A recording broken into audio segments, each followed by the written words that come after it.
হাদি এটাও বলেছে রাজাকার শব্দ দিয়ে যারা এতদিন রাজনীতি করেছেন সেই শব্দের কারণেই তাদের চলে যেতে হয়েছে। তিনি কি বলেছিলেন, একটা মরলে একটাই যায়, বাকিগুলা যায় না। দেখেন সিইসির কথাটা তো বললাম, সরকারি চেহারাগুলো শুধু দেখেন। উনি বলেছেন যে নাকি আসামিকে ধরিয়ে দিতে পারবে তাকে 50 লক্ষ টাকা পুরস্কার দেওয়া হবে। উনি ভুলে গেছেন দেশটা পাল্টে গেছে। আমাদের ছাত্ররা তাকে বলেছে যে এই উপদেশটাকে পদত্যাগ করার দিকে আমরা তাকে 1 কোটি টাকা পুরস্কার দিব। সেই ছাত্রদের, সেই জুলাই যোদ্ধার, সেই নতুন বাংলাদেশে আপনি পুরস্কার ঘোষণা করেন। আমরা ওনাকে সিনেমা জগতের মানুষ হিসেবেই মনে হয় বেশি ভালোবাসতাম। তার অনেক সিনেমার মধ্যে একটি হচ্ছে মেড ইন বাংলাদেশ, যেখানে উনি মানে খেলনা রিভলভার দিয়ে পুরো বাংলাদেশকে ব্ল্যাকমেল করার একটি মুভি বানিয়েছিলেন। উপদেশটা আমি আপনাকেই প্রশ্ন করছি, যখন পুরো বাংলাদেশ সত্যিকার গুলির মুখে আমাদের হাদিরা যখন মারা যাচ্ছে, আপনি উপদেষ্টা হয়ে কোন সিনেমা পরিচালকের ভূমিকায় আছেন? নাকি হাদির মতো মাদ্রাসা ব্যাকগ্রাউন্ডে তারা আপনার ছবির হিরো হতে পারে না? আমি অবশ্যই এই প্রশ্নের জবাব চাই। স্বরাষ্ট্র উপদেষ্টা, উনাকে নিয়ে বলার কোনো ভাষা আমার নাই। তারপরও বলতে চাই, আপনি বিগত স্বরাষ্ট্র উপদেষ্টার ডায়লগ গুলো ভুলে যাবেন না। তিনি কি বলেছিলেন, একটা মরলে একটাই যায়, বাকিগুলা যায় না। দিন কিন্তু পাল্টায় আরো গেছে স্বরাষ্ট্রমন্ত্রী। আপনি কি বলেছেন, যারা নির্বাচনে দাঁড়াচ্ছে আপনি কি মানে গুলি বন্দুক তারা ইউজ করতে পারবে? আপনি 16 কোটি মানুষের জন্য 16 কোটি বন্দুক দিয়ে আপনি আপনার সফলতা প্রকাশ করতে চান? দেখেন সিইসির কথাটা তো বললাম, সরকারি চেহারাগুলো শুধু দেখেন। এখন আমরা মানে উনি স্বরাষ্ট্রমন্ত্রীর আরেকটা কথা দিয়ে উপদেষ্টা, উনি বলেছেন যে নাকি আসামিকে ধরিয়ে দিতে পারবে তাকে 50 লক্ষ টাকা পুরস্কার দেওয়া হবে। উনি ভুলে গেছেন দেশটা পাল্টে গেছে। আমাদের ছাত্ররা তাকে বলেছে যে এই উপদেশটাকে পদত্যাগ করার দিকে আমরা তাকে 1 কোটি টাকা পুরস্কার দিব। সেই ছাত্রদের, সেই জুলাই যোদ্ধার, সেই নতুন বাংলাদেশে আপনি পুরস্কার ঘোষণা করেন। এবার তথাকথিত সুশীল সমাজ নিয়ে একটু কথা বলতে হবে। সম্মানিত সুশীল সমাজ এর মধ্যে যারা পড়েন, আপনারাই সাদা নীল গোলাপি করে বাংলাদেশটাকে বৈষম্যযুক্ত করেছেন। আপনারা রাজনৈতিক দাসত্ব করেছেন, আপনারা বুদ্ধিবৃত্তিক দাসত্ব করেন, এবং রাজনৈতিক দাসত্ব তো করেনি। আমি বিশ্ববিদ্যালয়ের সকল শিক্ষকদের পক্ষ থেকে আগে হাদির আক্তার কাছে ক্ষমা চেয়ে নিচ্ছি, তারপর আপনাদের একটি ঘটনা বলছি। হাদি যখন মাত্র ঢাকা বিশ্ববিদ্যালয়ের 2য় বর্ষের ছাত্র, তখন জনৈক শিক্ষক তাকে বলেছেন যে তুমি তো হেফাজতের ইমাম, কারণ সে পাঞ্জাবি পরে এসেছিল। মৃত্যুর আগের দিন পর্যন্ত সে তার ইউটিউবে ভিডিওগুলো দেখবেন, বলেছেন যে হেফাজতের ইমাম হিসেবে যেন আল্লাহ আমাকে কবুল করে। দ্যাট মিন্স ইসলামের হেফাজত বলে কোনো কথা না।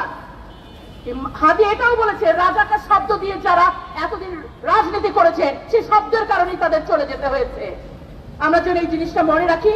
এবং যে শিক্ষক তাকে বলেছিলেন তুমি কখনো সামনের ডেস্কে বসবে না, সব সময় তুমি পেছনের ডেস্কে বসবে, সেই শিক্ষককে আমি বলতে চাই আপনি অনেক পেছনে না, আপনি নিচু স্থানে চলে গেছেন।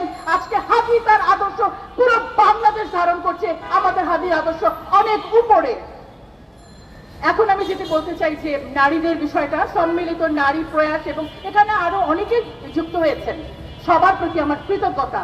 মায়েদের প্রতি দুঃখ লাগছে, সেই জুলাই আন্দোলনের সময় মায়েদের ডাক নামে একটা সংগঠন আমি দেখেছিলাম।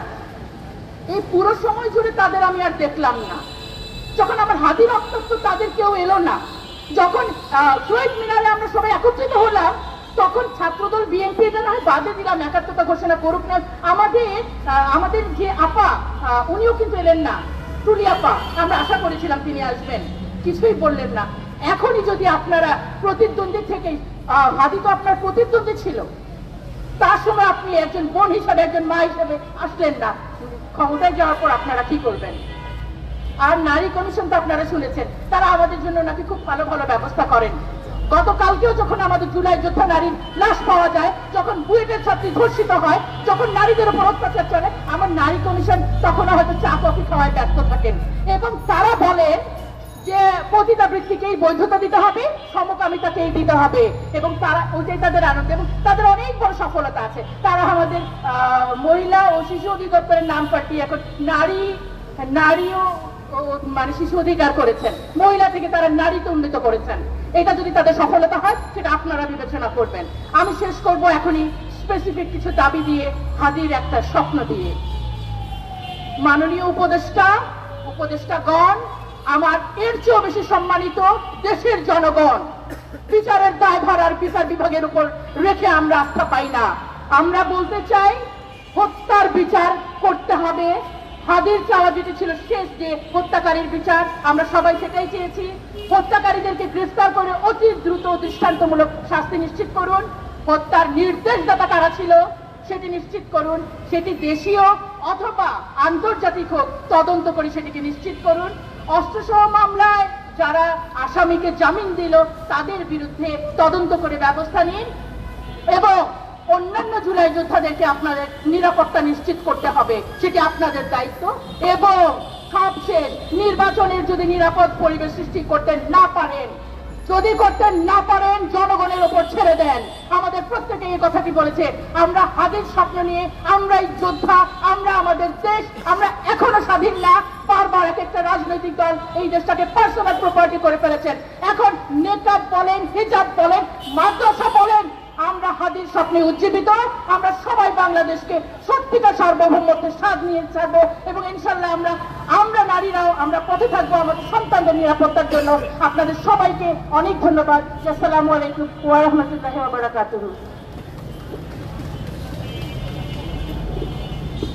অসংখ্য ধন্যবাদ। আমাদের মাঝে এতক্ষণ বক্তব্য রাখলেন সম্মিলিত নারী প্রয়াসের সভানেত্রী ডক্টর শামীমা তাসনিম, প্রফেসর, লোক প্রশাসন বিভাগ, শাহজালাল বিজ্ঞান প্রযুক্তি বিশ্ববিদ্যালয়। আমি আজকের মানববন্ধনের সমাপনী ঘোষণা করছি। এই মানববন্ধন থেকে আমরা আবারও স্পষ্ট করে জানাচ্ছি, শহীদ ওসমান হাদির হত্যার বিচার নিয়ে কোনো টালবাহানা জনগণ মেনে নেবে না। দ্রুত সময়ের মধ্যে দোষীদের গ্রেফতার, বিচার সম্পন্ন এবং ফাঁসি কার্যকর না হলে এবং আন্দোলন আরো কঠোর রূপ নেবে। আমাদের সকল জুলাই যোদ্ধাদের নিরাপত্তা নিশ্চিত করতে হবে। ন্যায় বিচার নিশ্চিত না হওয়া পর্যন্ত আমাদের এই লড়াই চলবে। উপস্থিত সবাইকে জানাচ্ছি সম্মিলিত নারী প্রয়াসের পক্ষ থেকে আন্তরিক কৃতজ্ঞতা। আসসালামু আলাইকুম ওয়া রাহমাতুল্লাহ।